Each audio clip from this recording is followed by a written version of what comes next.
Si quieres, empieza de una vez, Luis. ¿Va? Empezamos, ok. Pues buenos días a todos. Soy Luis Alfonso Q. Hernández, residente de primer año de nefrología. Y pues el día de hoy vamos a comenzar ya con el segundo módulo de clínica de nefrología y vamos a comenzar con el tema de abordaje clínico del paciente con enfermedad renal.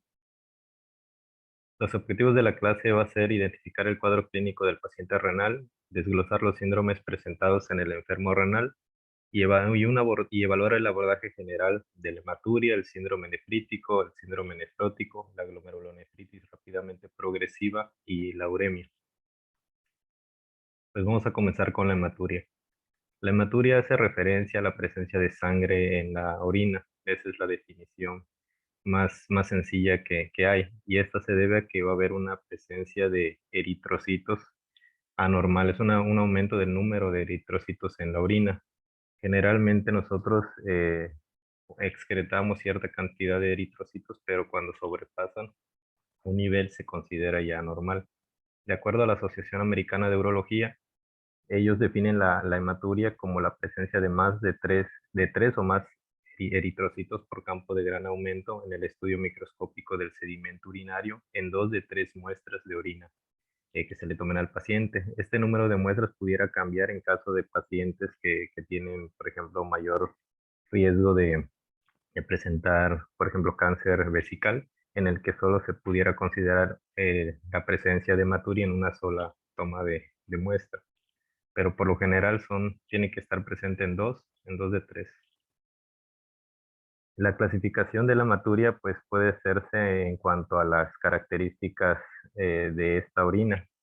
Cuando la hematuria se puede distinguir a simple vista, nosotros hablamos de una hematuria macroscópica. Cuando no se detecta a simple vista y tiene que ser detectada por microscopio, pues se habla de una hematuria microscópica. En cuanto a la clasificación por la etiología, nosotros podemos dividir la hematuria en glomerular y no glomerular, que generalmente es de una causa urológica. Eh, Eso es importante porque aquí nosotros vamos a definir cuándo, al menos por parte de nuestra especialidad, pues tenemos una inferencia, ¿no? Nosotros nos enfocamos en las hematurias de origen glomerular principalmente. Y en cuanto a las características, tanto ya sea glomerular o no glomerular, pueden ser microscópicas o macroscópicas. Hay ciertas características que se pueden presentar. Una orina de origen no glomerular, por lo general es roja, es brillante como la que vemos aquí, puede tener coágulos. En cambio, una orina de origen glomerular tiende a ser tiene una coloración más marrón, más oscura. Incluso si hay presencia de proteínas, se puede presentar una espuma, por así decirlo, en la orina por la saponificación de la proteína que hay en la orina. Entonces, ¿cómo vamos a evaluar al paciente con hematuria? Una vez que se detecta al paciente o se documenta que tiene hematuria, nosotros tenemos que hacer primero que nada, un interrogatorio completo para irnos orientando hacia la causa probable de esta hematuria. Entre ello, lo principal que vamos a evaluar es la edad del paciente, el género, los antecedentes familiares, la sintomatología asociada, si hay antecedente de tabaquismo, ¿no? Si hay ingesta de medicamentos, infecciones, y todo esto porque de cierta forma, haciendo un interrogatorio adecuado y dirigido, pues nos vamos a orientar hacia las causas principales de hematuria. Por ejemplo, no es lo mismo una hematuria en una mujer en edad fértil que nos pudiera orientar hacia una causa tal vez inmunológica o una hematuria que se presenta en un paciente de más de 50, 60 años, varón que nos pudiera o dirigir hacia una causa más neoplásica, ¿no? Incluso si hay sintomatología asociada con esa hematuria, pues síntomas de alguna enfermedad sistémica, ¿no? Orientándonos hacia enfermedades también inmunológicas. Si hay antecedentes familiares, si hematuria se ha presentado, hay antecedentes de enfermedad renal de diferente tipo en los familiares, pues también nos orienta a que tengamos esa situación en mente para poder orientar bien nuestro diagnóstico, ¿verdad?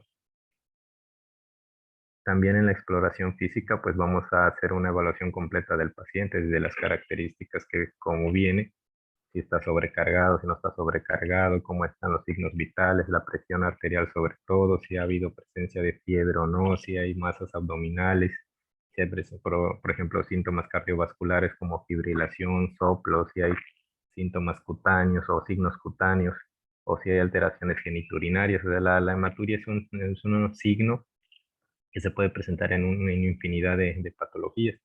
Del lado derecho tenemos un esquema en el que podemos ver algunas de las pues causas principales de la hematuria.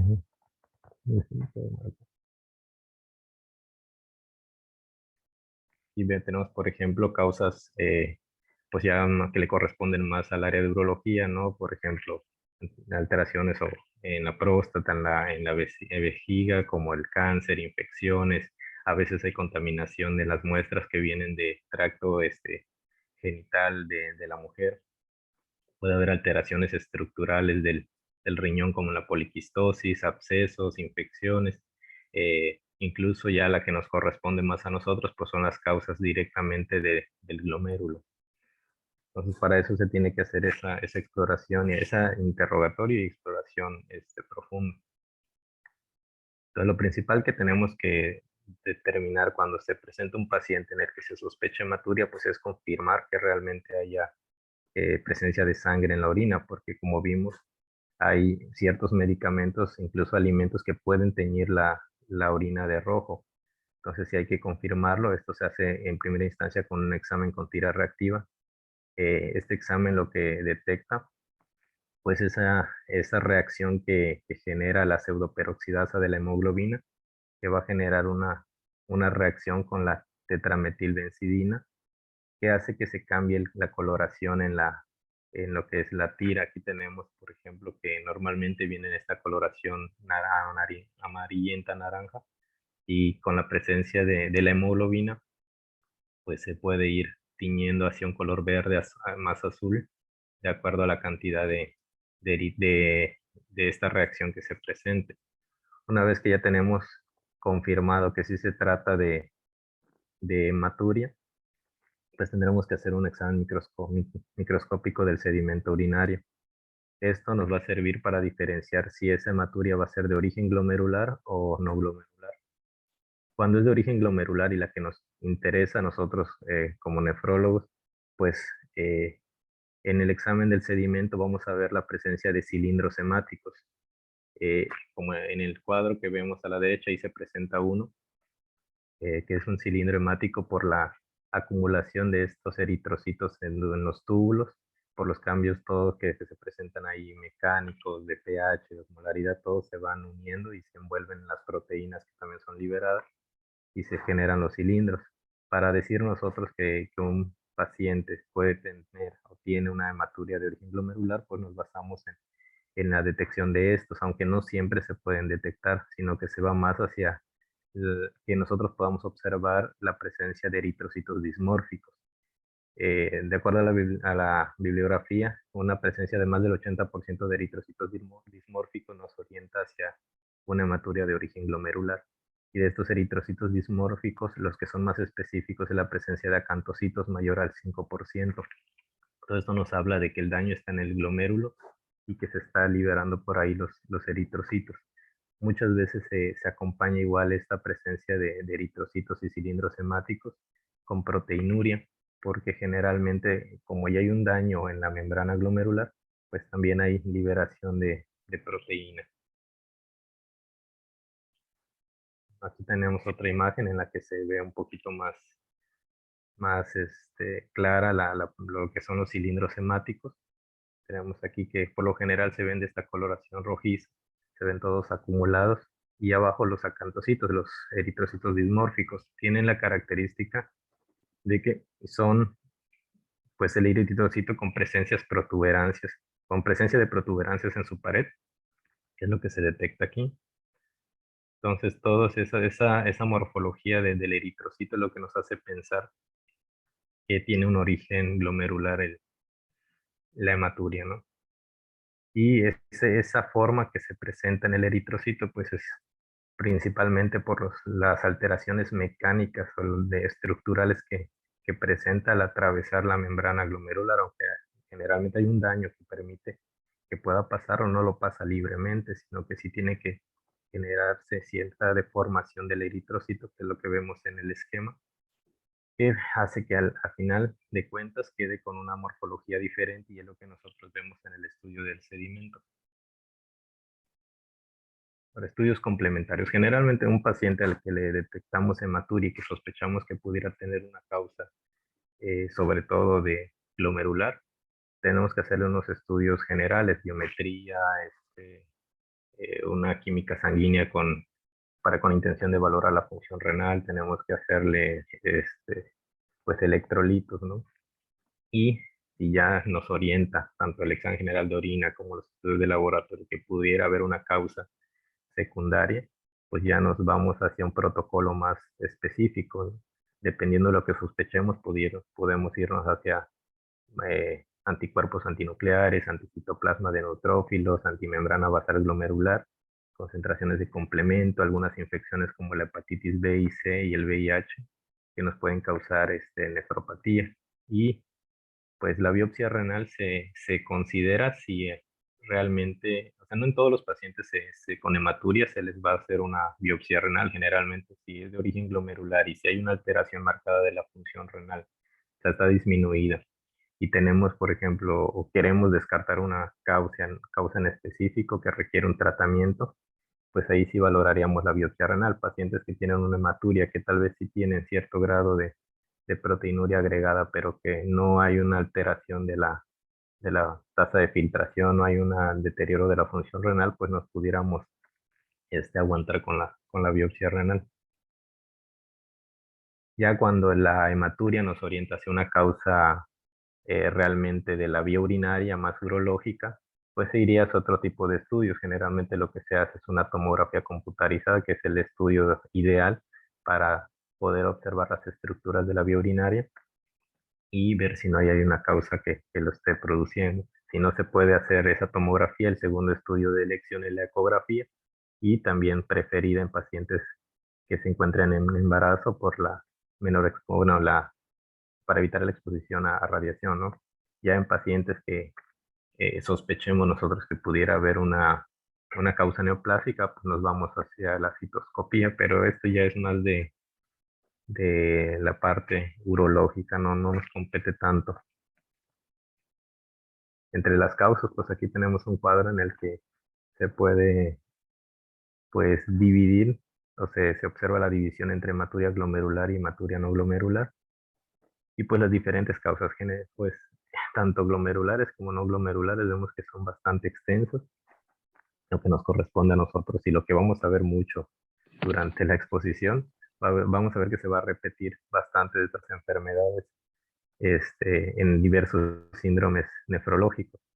Entonces, sí, hay causas infecciosas, hay causas primarias, incluso enfermedades sistémicas que nos van a causar un espectro amplio de síntomas nefrológicos, entre ellos la hematuria, ¿no? Aquí tenemos un cuadro, este cuadro está en el Brenner, que nos divide las características que se pueden presentar o que se presentan en una hematuria de origen glomerular y una hematuria de origen urológico o urotelial. Vemos pues el color de orina como vimos en la imagen anterior, que es más oscuro, con presencia de espuma cuando hay proteínas agregadas. Coágulos se presenta más en hematuria urotelial, pues la proteína que puede estar asociada, las características de los eritrocitos, el edema que puede estar presente junto con la hematuria, la alteración de la función renal, ¿no? Y algunos síntomas sistémicos, fiebre, rash, que nos orientarían a otros tipos de enfermedades más en específico que vamos a ver más adelante. Bien, el síndrome nefrítico. Vamos a pasar a otro de los síndromes nefrológicos. Este es un síndrome clínico que va a ser secundario o provocado por un proceso inflamatorio que se va a llevar a cabo a nivel del glomérulo renal. Va a traer un espectro de síntomas y signos bastante amplio. Entre los principales Vamos a ver que se presenta hematuria glomerular con todas las características que ya comentamos anteriormente. Va a haber hipertensión, disminución del filtrado glomerular, oliguria, edema y proteinuria. En cuanto a la etiología, este cuadrito lo saqué de la Sociedad Española de Nefrología, que divide pues, las causas de acuerdo a la edad. Vemos que muchas se repiten en los diferentes rangos de edad, pero por ejemplo en menores de 15 años vemos que la glomerulonefritis aguda postinfecciosa puede ser una causa, nefropatías por IgA pueden presentar en cualquier edad, ¿no? Púrpura de Scholen-Henoch también presente más en jóvenes, este, el lupus ya en pacientes entre 15 y 65 años, y más de 65 años es muy común las vasculitis que sean la causa o la etiología de este síndrome nefrótico. En cuanto a la evaluación del paciente con síndrome nefrítico, que digan, no es nefrótico, nefrítico, vamos a hacer también un interrogatorio extenso, en que nos vamos a centrar en la edad, en las características de la hematuria, si hay presencia de infecciones o hubo presencia de infecciones, en historia familiar, si hay antecedente de enfermedad renal en algún familiar en primer grado, segundo grado, y sobre todo si hay alguna sintomatología asociada, porque de esto nos va a ir orientando hacia cuál es la posible etiología del síndrome nefrítico. En la exploración física, pues igual tenemos que hacer una valoración general del paciente, enfocándonos en la presión arterial, en el volumen hídrico, si hay alguna sintomatología asociada, como dolor articular, lesiones cutáneas, por ejemplo, alteraciones en la visión, en la audición. Todo eso con el afán de orientarnos un poquito hacia cuál puede ser, así con el extremo cuáles son las pues causas, ¿no? La sintomatología general que se va a presentar independientemente de la causa del síndrome nefrítico, que vamos a ver muy comúnmente, pues es elevación de la TA. Pacientes vienen con hipertensión, vienen con edema en diferentes grados, desde solo las extremidades hasta una nasarca marcada, y pues muy frecuentemente la hematuria glomerular con presencia de incluso espuma en la orina por la pues eliminación también de proteínas. Bueno, también dentro de la evaluación tenemos que pues sospechar causas sistémicas, ¿no? Por ejemplo, aquí tenemos un esquema de la sintomatología que se puede presentar, por ejemplo, en un paciente con lupus, pacientes que tienen vasculitis, una púrpura, por ejemplo, en extremidades, hemoptisis, sospechando ahí alguna hemorragia alveolar, alteraciones en audición, en opacidades, en pacientes, por ejemplo, con el síndrome de Alport, alteraciones muy frecuentes que se presentan en las enfermedades sistémicas es las artralgias. Entonces, todo eso nosotros tenemos que ir evaluando en nuestro paciente para poder orientar esa etiología o al diagnóstico de ese síndrome nefrítico. En cuanto a los estudios de laboratorio, vamos a hacer de primera instancia un examen general de orina para confirmar que sí sea una hemorragia o una hematuria de origen glomerular. Ahí vamos a ver las características que comentamos previamente, pues los acantocitos, los eritrocitos dismórficos y muy frecuentemente también los cilindros. Proteinuria puede estar presente, por lo general está presente y esta va en grado variable. Lo que dice la bibliografía es que realmente no se llega, o sea, puede llegar a rangos nefróticos, pero lo más común es que se mantenga menor a este. Puede estar acompañado de piuria y cilindros leucocitarios por la presencia de inflamación a nivel del glomérulo, y también puede haber los cilindros hialinos por esa proteinuria que también se está generando. Y aquí tenemos, por ejemplo, la imagen de los cilindros hemáticos en la parte superior, y en la parte inferior tenemos un cilindro leucocitario, presencia de los granulocitos dentro de las células, ¿no? Ahora, también tenemos que hacer una evaluación completa del paciente, se le tiene que solicitar biometría hemática completa, electrolitos séricos, evaluar la función renal con algún urea, creatinina, pruebas de función hepática, niveles de complemento, niveles de BCG y PCR. Estos, pues en general, independientemente de la causa, se elevan, pero se puede considerar solicitarlos. El Brenner nos muestra esta tablita en la que pues divide a las posibles etiologías del síndrome nefrítico de acuerdo a las características o de las cifras de complemento. Y, por ejemplo, nos pone que pacientes en los que sale, que tienen las características clínicas, la hematuria, ¿no? El síndrome nefrítico, y que tienen un complemento bajo, nos orienta hacia un lupus eritematoso, una endocarditis bacteriana, por ejemplo, crioglobulinemia por hepatitis C, pacientes que tienen, por ejemplo, un C3 bajo, pero el C4 normal, nos orienta hacia una glomerulonefritis postestreptocócica, ¿no? Entonces así nos vamos orientando, pacientes que incluso no tienen alteración en el complemento, que tienen cifras normales, pues nos vamos hacia algunas alteraciones o enfermedades sistémicas como la poliarteritis nodosa, la vasculitis, el púrpura de Schollen-Henoch, el síndrome de Wood-Pasture. Todo ese tipo de alteraciones se pueden presentar y nos puede ir orientando el complemento.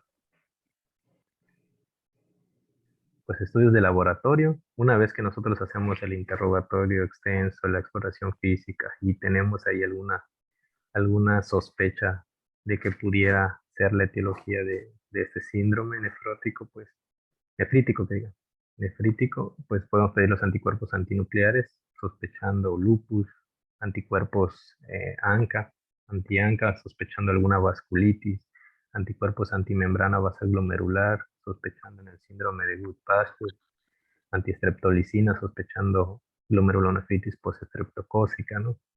Pues panel viral, crioglobulina, sospechando de ahí alguna infección por virus de hepatitis B, C, VIH, y pues pacientes que se presentan incluso con fiebre o con leucocitosis, pues podemos ir hacia la toma de hemocultivos, ¿no? Incluso, como vimos, la endocarditis es una causa de síndrome nefrítico, entonces sí estaría ahí justificado también toma de hemocultivos para la valoración del paciente con síndrome nefrítico. En los estudios complementarios, el ultrasonido renal es importante, nos da una aproximación del tamaño renal y nos comenta la literatura que generalmente si el riñón tiene ya disminución de su tamaño, aproximadamente menos de 9 centímetros, la probabilidad de que la enfermedad pueda revertir y mejore la función renal es baja. Y incluso al disminuir este tamaño renal se aumenta el riesgo y la dificultad de la biopsia renal. Entonces ahí para eso nos pudiera orientar el ultrasonido para la decisión de realizar o no una biopsia. Como la biopsia renal por lo general va a estar indicada porque en síndrome nefrítico pues, la hematuria está acompañada de disminución de la función renal, entonces sí se indica por lo general. Nos orienta bastante hacia el diagnóstico específico y podemos establecer ya un tratamiento más orientado o más de forma rápida. Ay, la verga. Bueno, ahora vamos a pasar al síndrome nefrótico. El síndrome nefrótico es un síndrome glomerular y va a estar constituido, pues, clásicamente por la proteinuria. Esta proteinuria va a ser mayor a 3 gramos al día en una recolección de orina de 24 horas, o si tomamos una muestra aislada, el cociente proteína-creatinina tiene que ser mayor a 3 gramos por cada gramo de creatinina. Va a estar acompañado igual de hipoalbuminemia, generalmente va a haber cifras menores a 3.5 gramos sobre decilitro, y esta va a ser secundaria, que pues el hígado no va a ser capaz de compensar las pérdidas que se presentan a nivel urinario. Entonces se va perdiendo más de lo que se produce y se va generando la hipoalbuminemia. Bueno, edema es una característica muy común en el síndrome nefrótico. Por lo general, el paciente es lo que refiere al inicio de la enfermedad y pues se va a deber prácticamente a la reabsorción de sodio y agua debido a que la misma hipoalbuminemia genera disminución de la presión oncótica, pero también se ha visto que la misma proteinuria genera un efecto tóxico en las células tubulares y también se altera esta reabsorción de sodio y agua, lo que al final va a condicionar que se vaya generando el edema. Bueno, va a haber hiperlipidemia. Este también va a ser resultado de esa hipoalbuminemia. Va a haber un estímulo del hígado para compensarlo produciendo lipoproteínas. Y las que se van a producir va a ser generalmente colesterol, LDL, VLDL, IDL. Y va a haber disminución del HDL. Y de igual forma también va a haber lipiduria por este aumento de los lípidos en sangre, pues se va a eliminar también a través de la orina y se va a poder detectar en el sedimento urinario. Bueno, en cuanto a la evaluación del paciente con síndrome nefrótico, de igual manera tiene que hacerse un interrogatorio extenso, sobre todo orientarnos hacia enfermedades que pudieran causar un síndrome nefrótico, ¿no? Hacia ahí se va a ir orientado nuestro interrogatorio. También sobre la ingesta de medicamentos, de incluso algunos pues remedios, ¿no? que a veces se utilizan para tratar ciertos síntomas. Y aquí tenemos algún cuadro donde nos muestran algunas de las causas secundarias que pueden provocar un síndrome nefrótico. Una de las causas principales es la diabetes tipo 2, que es muy común que a la larga, después de cierto tiempo, nos lleve al desarrollo de un síndrome nefrótico. Entonces, todo eso es lo que nosotros tenemos que evaluar para que nos vayamos orientando.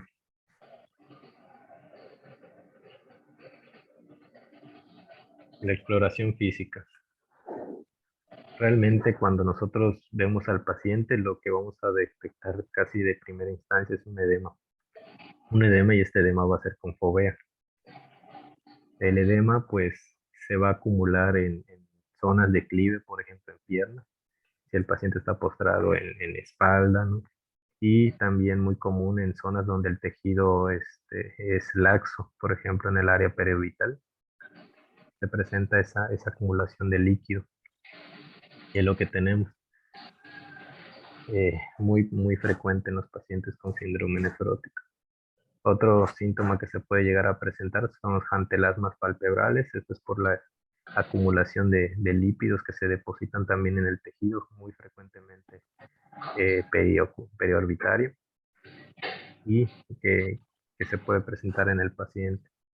Otras alteraciones son las uñas con líneas transversales blancas o a veces casi completamente blancas, y es secundario a la hipoalbuminemia. Las famosas uñas de Muerki, que son las que vemos aquí, todas estas líneas transversales, pues son secundarias a la hipoalbuminemia crónica que presenta el paciente, ¿no? Pues estos son los signos que podemos ver en general en el paciente nefrótico, pero pues dependiendo de la etiología, se pueden presentar sintomatología y signos asociados. Lo que sí es muy importante es evaluar o en la exploración física descartar que esta retención hídrica, que este edema no sea causado por otras alteraciones, sobre todo hepáticas o cardíacas, que también nos pueden generar edema, hipoalbuminemia, ¿no? Y algunos síntomas similares. Entonces tenemos que estar muy atentos a detectar ingurgitación yugular, telangiectasias que nos orientarían a algo hepático, ¿no? Por ejemplo, también algo cardíaco con aumento, por ejemplo, de la punta, el choque de punta en la exploración cardiovascular. Entonces, todo eso se tiene que ir checando. Pacientes en los que sospechemos tal vez que sea causado por lupus, este síndrome nefrótico, veremos si no hay eritema malar, alopecia, eritema nodoso, vasculitis en algunas, o púrpura en algunas vasculitis, escleritis que puede estar presente en múltiples enfermedades inmunológicas o las artritis. Bueno, y en cuanto a la valoración por estudios, en el examen general de orina, pues igual se va a detectar proteinuria. Esta proteinuria, por lo común, las muestras o las tiras que nosotros utilizamos son sensibles más que nada a la albúmina, no detectan otro tipo de proteína. Y aquí tenemos otra vez el esquema donde se puede ver la coloración en el reactivo. De acuerdo también a la cantidad de albúmina que se esté perdiendo a través de la orina, pues va a ser el cambio de coloración. Vemos que aproximadamente a partir de más o menos 30 a 100 miligramos sobre decilitro, pues ya se va empezando a una coloración más verdosa, ¿no? Y nos lo marca como una cruz. Dos cruces entre 100 y 300 miligramos sobre decilitro y tres cruces entre 300 y 1000 miligramos. Ya cuatro cruces, cuando nos lo reportan así, pues es un aproximado de más de 1 gramo sobre decilitro de proteinuria. Y en el sedimento, al realizar esta evaluación, vamos a ver que va a haber presencia de cilindros hialinos, como el que vemos en esta imagen. Va a haber presencia de cilindros grasos por la lipiduria. Puede haber esta grasa puede estar libre en forma de cristales de colesterol. Va a haber cilindros leucocitarios. Puede haber cilindros hemáticos de igual manera. Aquí tenemos una imagen realizada con microscopio de luz polarizada, que es la que se utiliza por lo general para ver los cristales de colesterol, y una imagen muy característica es esta cruz de Malta, que nos muestra que son lípidos, ¿no? Que es colesterol. En cuanto a los estudios de laboratorio, vamos a hacer igual un abordaje general del paciente, tomar una biometría hemática, electrolitos séricos, vamos a evaluar la función renal con BUN, urea, creatinina, vamos a hacer pruebas de función hepática, que es una causa también de edema, de hipoalbuminemia, ¿no? Un perfil lipídico, pruebas de función tiroidea, que también nos puede generar retención hídrica, un hipotiroidismo. Ya orientándonos hacia algo en específico, podemos también solicitar los anticuerpos antinucleares y anti-ADN, sospechando por ahí un lupus, los niveles de complemento, crioglobulinas. Y así sospechamos que esa proteína no es albúmina, lo que se está perdiendo, pues podemos solicitar una electroforesis de proteínas, por ejemplo, ahí sospechando alguna, es para detección de otro tipo de proteínas como beta-2 microglobulina, ¿no? Vamos a hacer serología para sífilis, panel viral, de hepatitis B, C, VIH, incluso se puede hacer otros estudios sospechando incluso causas neoplásicas, ¿no? Entre los estudios de gabinete tenemos, pues en primera instancia se puede una radiografía de tórax para evaluar la situación cardiovascular, ¿no? Un ultrasonido doble renal igual. Cuando hay posibilidad, un ecocardiograma para descartar una insuficiencia cardíaca ahí. Y pues como les comentaba, descartar causas neoplásicas, como por ejemplo mastografía o colonoscopía, que también pueden ser causantes de síndromes nefróticos, como teníamos ahí el caso de Denise, ¿no? Que en él se está sospechando que esos pólipos que tiene en el colon hayan sido la causa de su síndrome nefrótico que presentó. Bueno, en cuanto a la biopsia renal, aquí sí no siempre va a estar indicado, como a veces son ya pacientes que tienen una alteración o una disminución de la función renal bastante grande, y por ejemplo en el ultrasonido podemos ver que ya hay cambios crónicos en el riñón, a veces no se indica una biopsia. Por ejemplo, un paciente diabético en el que sospechemos que esa sea la causa del síndrome nefrótico, no tendría caso realizar una biopsia. Ahora, si este síndrome nefrótico se acompaña tal vez de cilindros hemáticos, o que veamos que haya una evolución rápida, una disminución de la función renal muy rápida, o sospechemos una paraproteinemia, ahí pudiéramos pues ya valorar la realización de una biopsia renal. Bueno, ahora vamos a pasar a la glomerulonefritis rápidamente progresiva, que es otro de los síndromes nefrológicos que puede presentar el paciente. Eh, la definición de la glomerulonefritis rápidamente progresiva es un síndrome que va a estar caracterizado por signos de daño glomerular que vamos a detectar a nivel urinario, que se va a acompañar de un deterioro progresivo de la función renal, pero este deterioro va a ser agudo, ya puede ser en un periodo de días, semanas o incluso en unos pocos meses. Prácticamente la causa de este síndrome es un daño glomerular que se va a generar en los capilares, en la membrana glomerular. Y este daño lo que va a provocar es una respuesta inflamatoria en el espacio de Bowman, lo que va a condicionar que haya pues un crecimiento extracapilar y se van a generar semilunas epiteliales que a la larga, con la evolución de la enfermedad, se van a volver unas semilunas fibrosas. Aquí tenemos un esquema de la fisiopatología de la glomerulonefritis rápidamente progresiva. Tenemos, por ejemplo, la luz capilar en este espacio. Hay una alteración, un daño en la pared, en el endotelio, lo que va a condicionar pues una inflamación. Todo esto es el espacio de Bowman.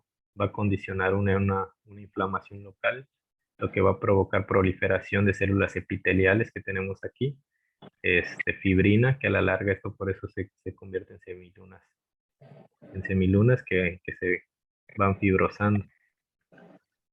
Entonces, para esquematizarlo es un poquito más, aquí tenemos una imagen de biopsia, en la que aquí está el glomérulo, que está comprimido, ¿no?, por toda esta proliferación de células epiteliales, la semiluna aquí marcada, que va a la larga va pues generando ya un daño bastante fuerte en el glomérulo, porque lo que va a pasar es que se va a colapsar todo pues las asas vasculares glomerulares. Aquí tenemos otra imagen igual en la que se ve un poco más claro. Aquí tenemos todo esto más oscuro, es la semiluna y epitelial, y aquí tenemos el glomérulo, ¿no?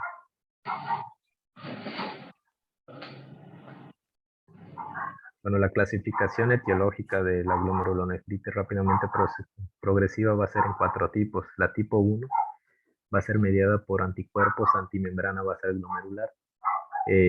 Esta puede ser localizada directamente al riñón o se puede acompañar de alteraciones a otros órganos, sobre todo a nivel pulmonar. Cuando se asocia alteración pulmonar con renal, se va a conocer como el síndrome de Goodpasture. Y esta va a ser, pues, secundario, que estos anticuerpos van a atacar el colágeno tipo 4 que se encuentra en la membrana, ¿no?, en la membrana basal, la membrana glomerular. Vamos a ver que cuando se hace biopsia, el patrón de inmunofluorescencia va a mostrar una positividad de anticuerpos antiinmunoglobulina G y va a tener un aspecto muy característico que se conoce como encinta, porque va a ser liso, difuso y va a ser lineal. Ahorita vamos a ver una imagen de eso.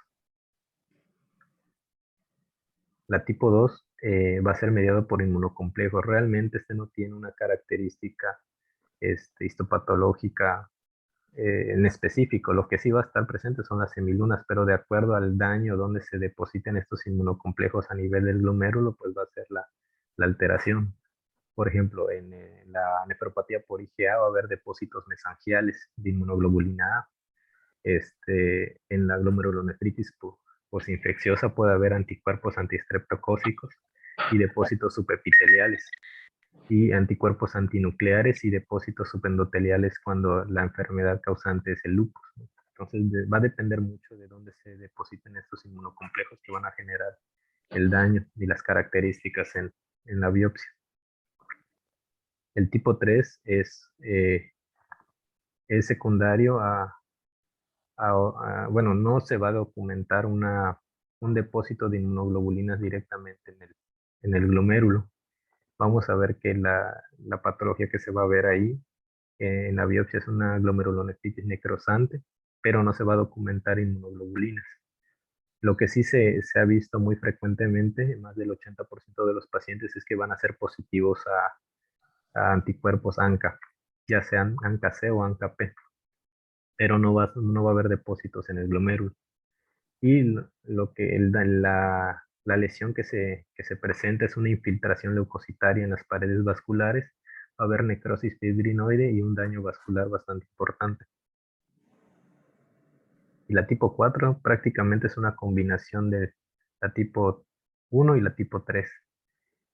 Y va a ser, pues, una combinación de estas alteraciones que ya vimos previamente. Y va a haber la positividad de los dos anticuerpos, ¿no? Los ANCA y muy frecuentemente esta membrana basal glomerular.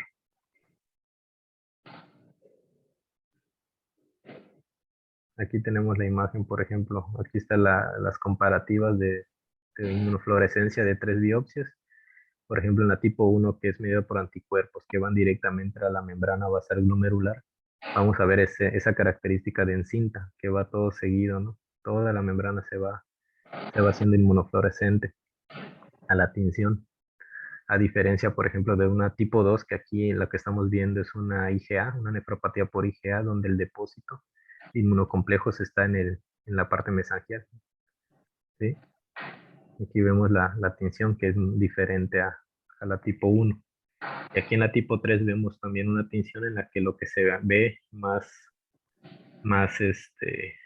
inmunofluorescente son depósitos, pero de C3 no hay aquí a nivel del glomérulo ninguna alteración, ninguna detección de ningún anticuerpo, de ninguna inmunoglobulina.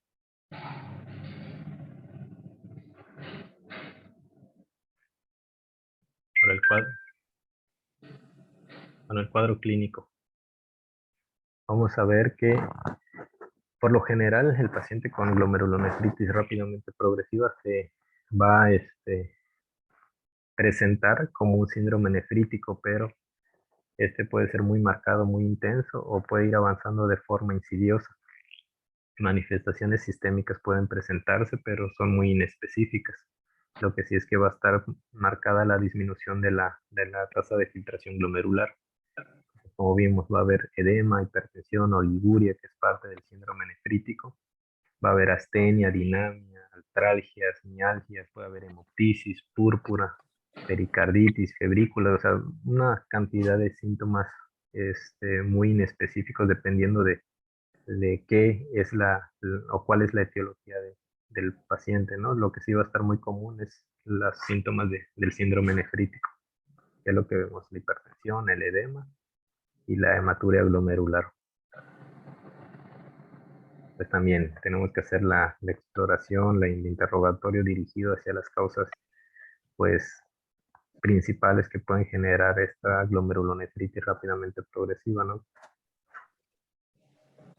Cuanto a la evaluación y el diagnóstico, se tiene que hacer de igual forma un examen general de orina, detectar la hematuria glomerular con la proteinuria, hacer estudios generales, hemograma, química sanguínea, electrolitos séricos, pruebas de función hepática, valorar la función renal, calcular tasa de filtración, y de ahí nos vamos orientando de acuerdo a lo que vayamos encontrando, pues estudios más específicos como anticuerpos antinucleares, ANCA, anticuerpos antimembrana glomerular, crioglobulinas o el complemento.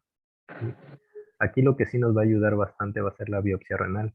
Por lo general está indicada en estos pacientes por el desarrollo de la disfunción o la disminución de la función renal, pues eso nos condiciona que se requiera muchas veces la biopsia renal para hacer un diagnóstico rápido y se pueda dar un tratamiento, porque como vamos a ver, si nosotros dejamos a la libre evolución esta enfermedad, lo que va a pasar es que lleva a una enfermedad renal terminal, que va a depender del cuadro, que puede ser en pocos días hasta unas cuantas semanas.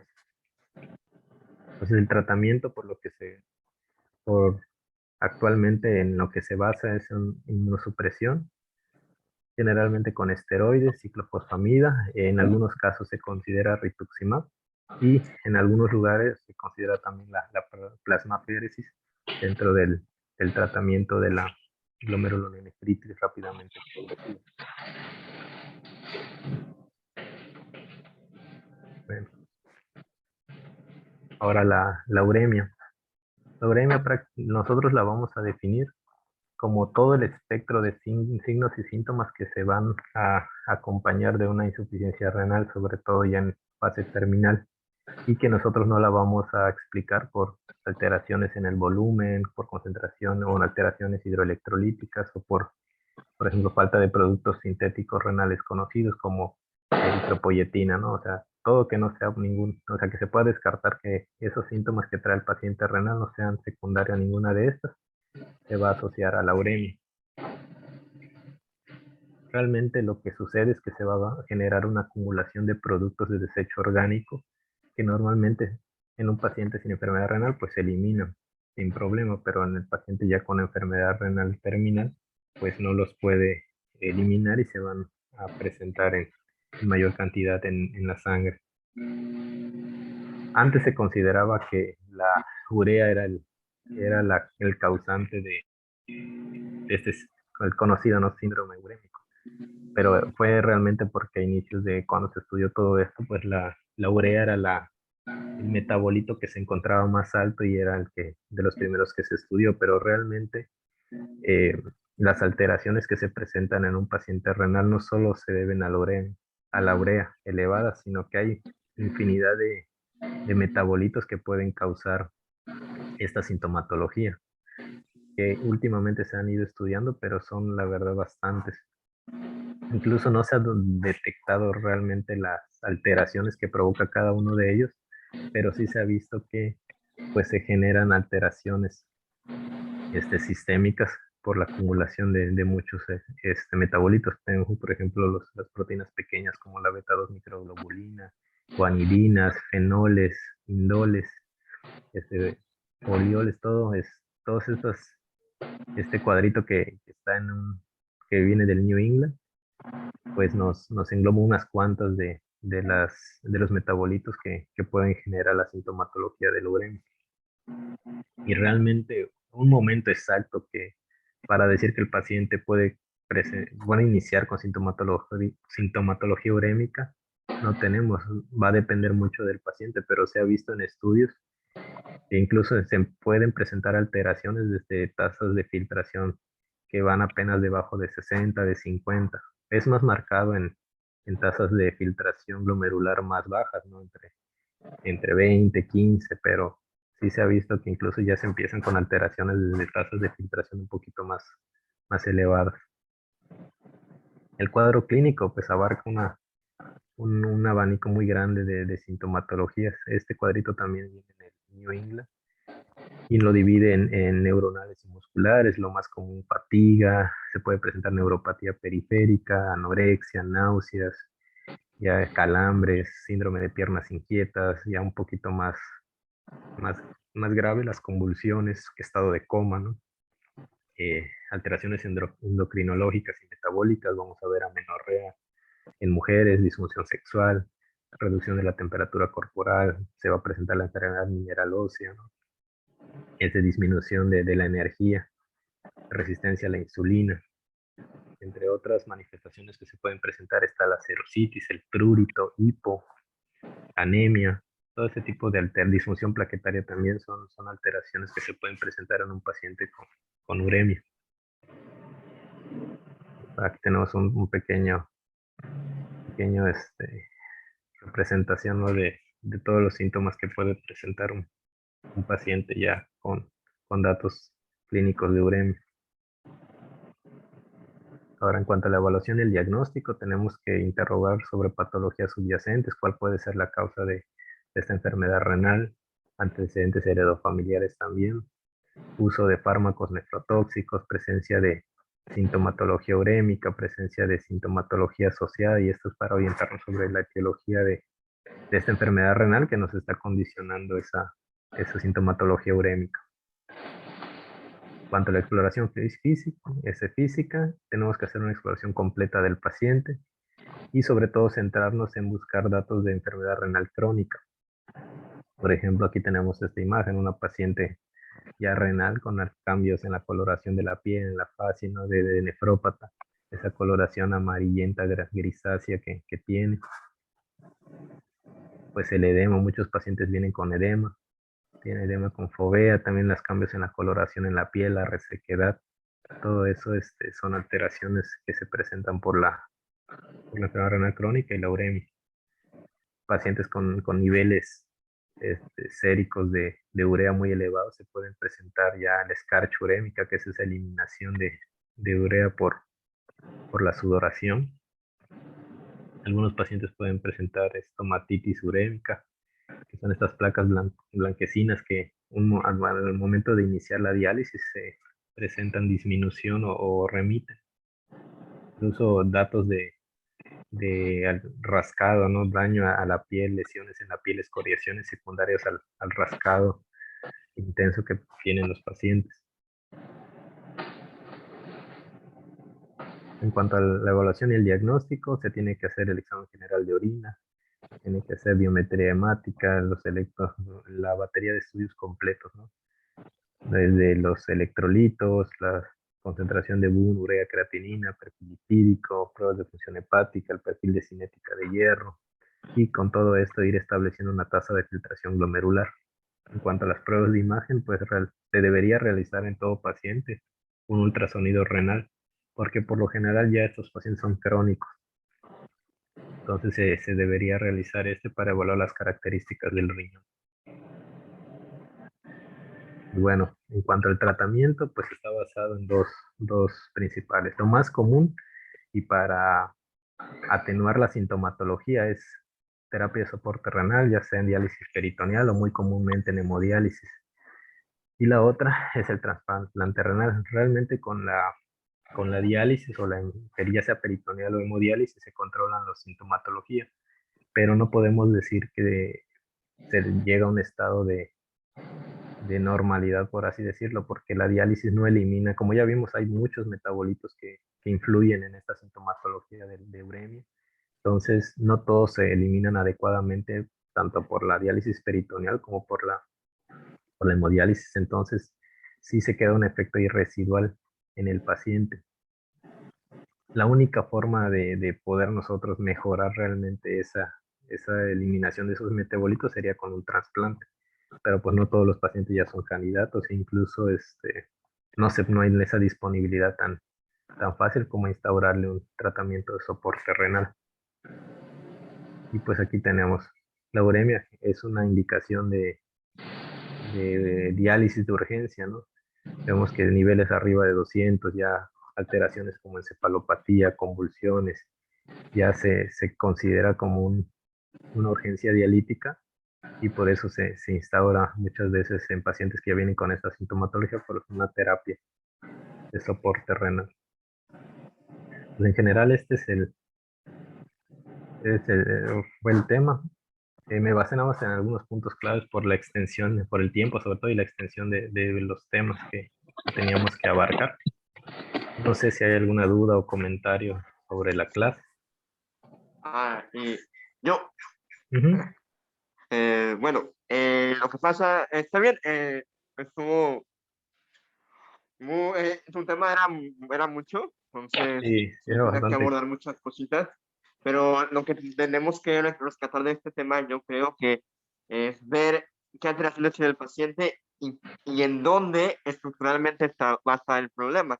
Es decir, Ujú. si tenemos hematuria en un paciente, ¿en qué parte del glomérulo va a estar afectada? Si tenemos la proteinuria, ¿en qué parte del glomérulo va a estar afectada? Y, por ejemplo, ¿por qué en el síndrome nefrítico hay hipertensión y por qué en el nefrótico no? Entonces, también es importante. ¿Sabes? Cuando hay hematuria, ¿qué parte del glomérulo está afectada, Luis? Pues generalmente es puede haber alteración en ¿cómo se llama? El endotelio o la membrana igual. Es que depende de la Sí, fisiopatología. principalmente es en el mesangio y en la Ujú. membrana basal perimesangial, cuando hay hematuria. ¿Y por qué hay hipertensión en el síndrome nefrítico? Pues entre las causas es mucho la Pero ¿por qué? Fisiopatológicamente, en el glomérulo. ¿Qué pasa que hay hipertensión? por el daño, ¿no? La alteración bueno, la activación del sistema renina-angiotensina, ¿no? Ah, Ah, bueno, bueno, está bueno, bien. Después lo comentamos. Entonces, ¿cuál es el corte? Por ejemplo, tenías una hematuria y tú bien dijiste, cuando la hematuria es asociada a proteinuria, pues se puede decir que es una hematuria glomerular. ¿Cuál es el corte de esa proteinuria? Va dependiendo, porque no, por lo general no se llega a un rango nefrótico. Está No, entre- o sea, pero ¿cuál es la excreción de proteínas al día normal en una ah, paciente? no, tiene que ser menos de 30, por ejemplo, miligramos de albúmina, de albuminuria, que es lo que se detecta en las tiras por lo Es, general. ah, Sí. la excreción normal de proteínas en un paciente sano es de 150 miligramos al día. Ajá. El 20 a A 30, la filtración, ¿no? La eh, eliminación. Ujú. sí, la eliminación, la excreción. Entonces, 20 a 30 miligramos al día de esos 150 es albúmina. Entonces, arriba, cuando tienes una hematuria y tienes una proteinuria ya más de 300 miligramos, ya puedes asegurar que es una hematuria asociada a, bueno, es una hematuria glomerular. ¿Sale, Ujú. vale? Ah, ok, ok. Entonces, eh, ¿leíste que es el conteo minutado? Sí, bueno, en general es un examen de orina que se hace, pero para ¿Cómo se valorar hace? la función, o sea, a veces es difícil hacer una recolección de 24 horas, por lo que hace esa recolección para hacer un estudio minutado, que puede ser de 2 a 3 horas, y ahí Ujú. se hace un estudio tanto de tira reactivo como procedimiento, dependiendo de qué se quiera buscar, se puede ver cilindro, se puede ver proteinuria muchas veces, que por lo general es lo que se estudia. Ok, bueno, en UpToDate también para el seguimiento de la hematuria hay un algoritmo que me gusta mucho. Es decir, el algoritmo dice, si el paciente no tiene un deterioro de la función renal, si la proteinuria es menos de 500 y si no Ujú. sospechas alguna enfermedad sistémica, puedes darle seguimiento. Es decir, debe descartarle que sea una hematuria aislada y si no es una hematuria aislada, no está indicada la biopsia porque suelen, suelen ser, hay tres patologías que se suelen asociar a una hematuria pues, con curso benigno. ¿Sabes cuáles son esas tres patologías? Mm, o sea, no sé si sea patología, pero por ejemplo, cuando se hace algún esfuerzo, se puede presentar hematuria y no es, No, eso sería una hematuria aislada, ¿no? Pero ajá, ya, eh, patologías como tal. tú ya descartaste que es una hematuria aislada, entonces tú le das seguimiento a esa hematuria cada 6 a 12 meses, la tienes que vigilar. Ah, ok, ok. Pero, o sea, esa hematuria está Alport, membrana basal delgada, e IgA, que le pueden dar una hematuria, pero con curso benigno, y solamente la tienes que estar vigilando cada 6 a 12 meses. ¿Sale, vale? Ok, ok, ok. Entonces, ¿cuál es el corte de proteinuria cuando tú dices es una proteinuria tubular o cuando ya puedes decir es una proteinuria glomerular? Porque La en tubular, los túbulos también ajá, se expresan proteínas y también cuando se dañan los túbulos renales pueden hacer proteinuria. Pero hay un corte de ajá. proteinuria donde dices, ok, el problema ya no puede ser en los túbulos, debe estar en el glomérulo. ¿Cuál es ese corte? Sí, generalmente por lo que leí, la glomerular es arriba de 2 gramos en 24 Ándale. horas y cuando es de origen tubular es menor a esta cantidad, de menor a 2 gramos en 24 horas. Sí, nada, que no lo comenté. Pero- Ah, ¿y cuándo vas a usar proteína y albuminuria o albuminuria para valorar un pacientito con proteinuria? ¿Cuándo uso? ¿Cómo? No entendí, me repite la pregunta. O sea, el O laboratorio te sea, puede contar las proteínas en orina y ajá, te puede contar la albúmina en orina. ajá. Entonces, ¿cuándo usas uno y cuándo usas otro? Ahí sí no recuerdo. Bueno, va. Y bueno, una última duda. El doctor Gracida,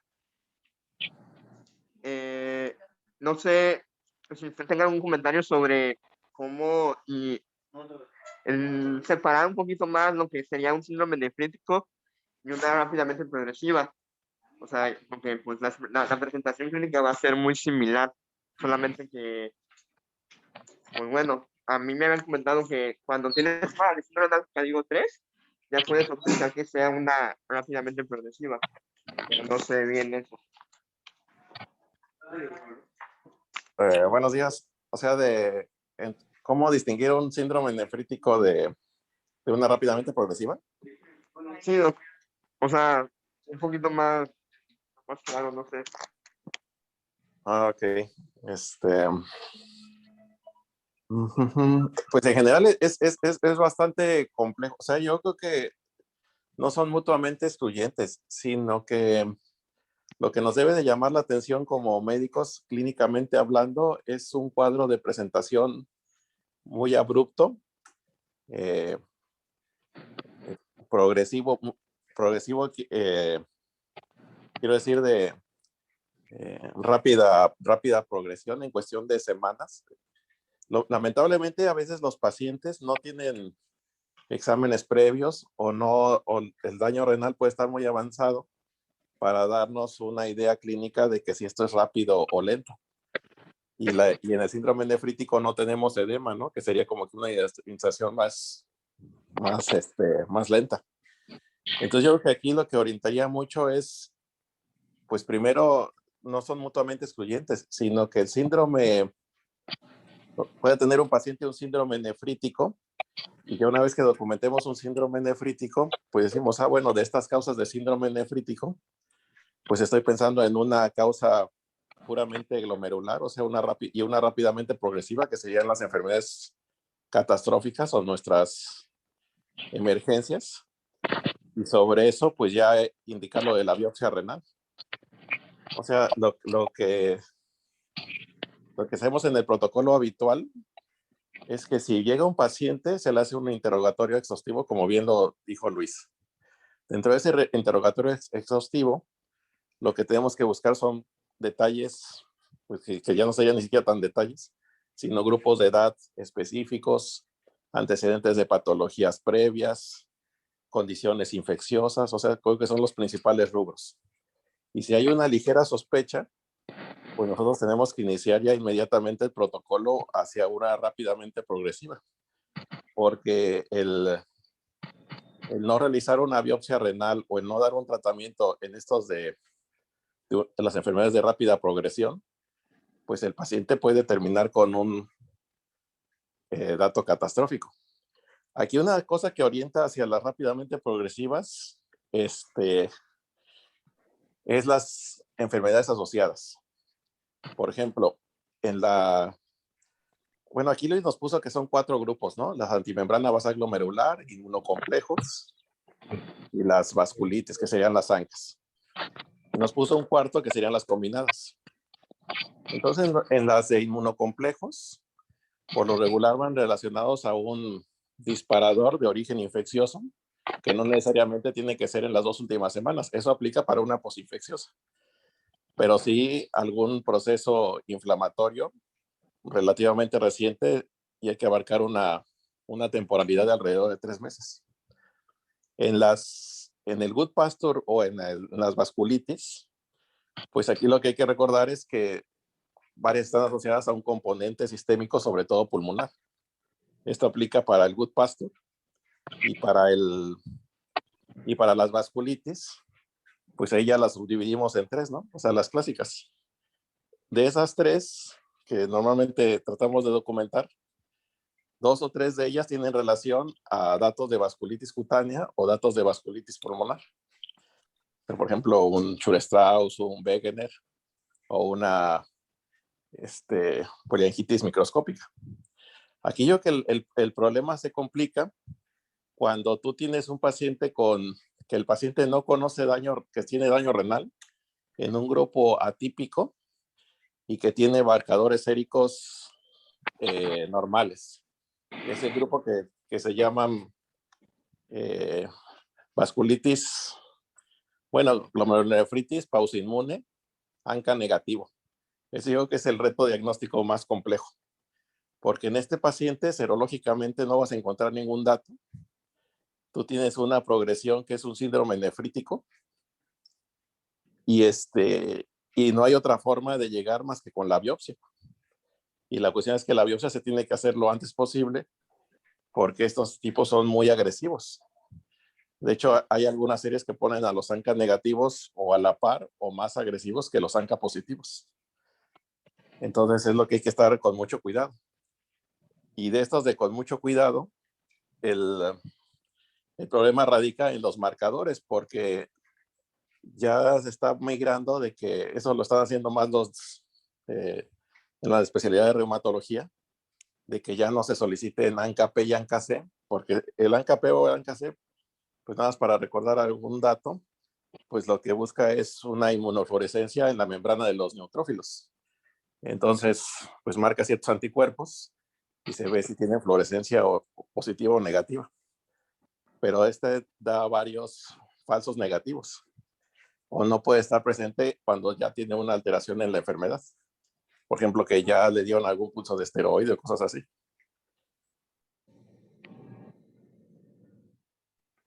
Va, gracias, Doc.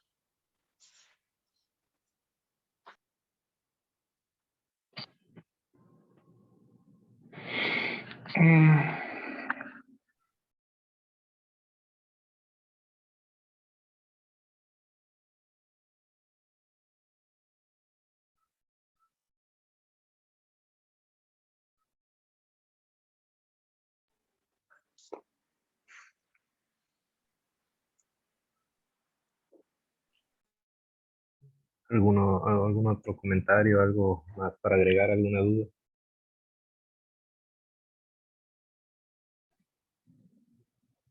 Bueno, pues yo creo que no, pues No, igual. Luis, ya muchas gracias por tu clase. Sí. Pues fue una buena clase. Estos temas son de introducción, pues no se ondearon mucho en los temas porque pues solamente son de las bases, ¿no? Para que podamos seguir avanzando en el temario. Entonces, estuvo muy bien tu clase, muchas gracias. Pues bueno, estamos por terminada la clase del día de hoy. Perfecto.